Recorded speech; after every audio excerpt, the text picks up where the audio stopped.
तो guys finally जो है ना यहाँ पे जेजेके मॉडुलो चैप्टर 14 के जो स्पॉयलर्स है ना वो आ चुके हैं। और लाइक सही बता रहा हूँ, इस चैप्टर के अंदर जो चीजें हुई है ना, ये देखने के बाद सिर्फ मेरे दिमाग में एक ही चीज आई है, मेरे साथ अन्याय हुआ है, मेरे साथ अन्याय हुआ है।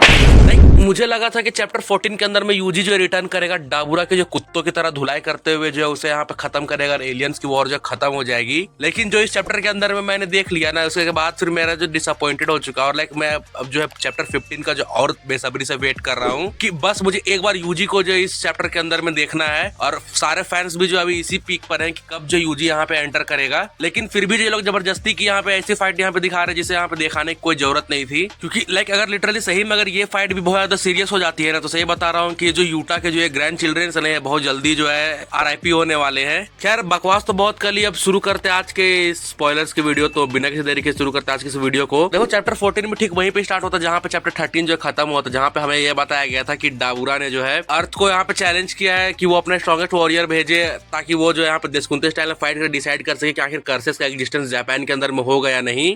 और इसके लिए इंसानों ने जो यहाँ पे यूका को चुना था। लेकिन इस चैप्टर के अंदर हमें ये पता चलता है आखिर उन्होंने जो यूका को क्यों चुना था, और उसके पीछे का रीजन जान के ना तुम यहाँ पे शॉक होने वाले हो। और जस्ट उसका रीजन ये है कि लाइक उनके पास में कोई स्ट्रॉन्ग वॉरियर है ही नहीं लड़ने के लिए।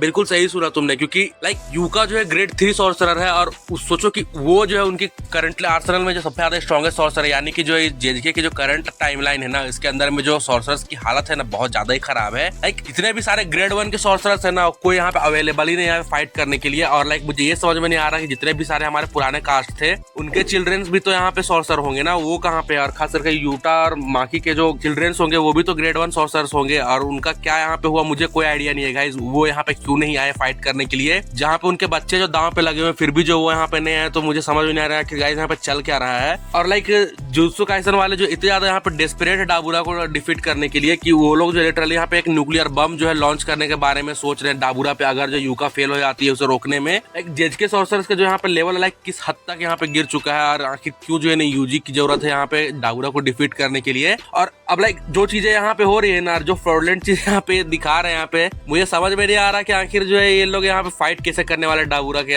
पास में। और लाइक ये फाइट तो होगी लेकिन उसके साथ ही जो यहाँ पे एक न्यू भाषण भी हो जाती है, जहाँ पे हम देखते हैं कि मारू जो एक जगह पे आराम से बैठा हुआ होता है, वो अपने पास्ट के बारे में सोच रहा होता है, जहाँ पे वो क्रॉस से जो बात नहीं कर पाया उसका रिग्रेट उसे अभी भी हो रहा था। और लाइक ठीक वहीं पे जो है सुरुगी भी आ जाता है। और लाइक जब सुरुगी वहां पे आता तो वो भी अपने बहन के बारे में सोच रहा होता है कि उसे जो है पहले पता नहीं था कि उसकी बहन को जो है यहाँ पे कैंसर है और उसकी तबीयत जो इतनी ज्यादा खराब है। और जब बाकी लोग को इसके बारे में पता चला तो उन्होंने जो यहाँ पे यूका को लड़ने के लिए भेज दिया, क्योंकि वो तो ऐसे भी कैंसर से मरने ही वाली थी और उसे एक रीजन चाहिए था मरने का, ताकि वो जो है अपनी लाइफ को ऐसे वेस्ट ना करे। और इसीलिए उसने जो डिसाइड किया कि वो जो यहाँ पे डाबुरा से फाइट करेगा। लेकिन कहीं ना कहीं सुरुगी चाहता था कि यूका जो है डाबुरा से फाइट ना करे, उसके पास जितनी भी लाइफ बची हुई है वो उसे आराम से जिए। और इसी वजह से हम देखते हैं कि मारू और सुरुगी के बीच में यहाँ पे कॉन्फ्लिक्ट हो जाती है। वो लोग एक दूसरे को ब्लेम कर रहे होते हैं इस चीज के लिए, और वो लोग जो है फाइट को फॉरफिट करने के लिए कहते हैं। लेकिन कहीं ना कहीं दोनों ही जो है अपने तरफ से जो है यहाँ पे एग्री नहीं कर रहे थे और उनके बीच में बहस हो जाती है। और इसी बहस के बीच में जो है हम देखते हैं कि और मारू के बीच में जो फाइट स्टार्ट हो जाती है। और ये देखकर मुझे समझ में नहीं आ रहा कि भाई इन्होंने ऐसा क्यों किया। लेकिन हाँ, अगर ये फाइट अगर कंटिन्यू होती है ना, तो यहाँ पे सुर्गी का कोई चांस ही नहीं है यहाँ पे जीतने। क्योंकि अगर तुम्हें पता नहीं है तो तुम्हें मैं याद दिला दूं कि जब जो है कुछ चैप्टर पहले जब मारू ने जो अपनी पावर यूज करी थी उस ग्रेड 1 सॉर्सरर्स के अगेंस्ट में, तो हम ये देख पाते हैं कि मारू का पावर जितनी ज्यादा खतरनाक है और उसकी पावर लिटरली जो रियलिटी बेंड कर सकती है। और अगर इन दोनों के बीच में फाइट हुई तो यहाँ पे सुर्गी का कोई भी चांस नहीं कि वो जीत सकता है।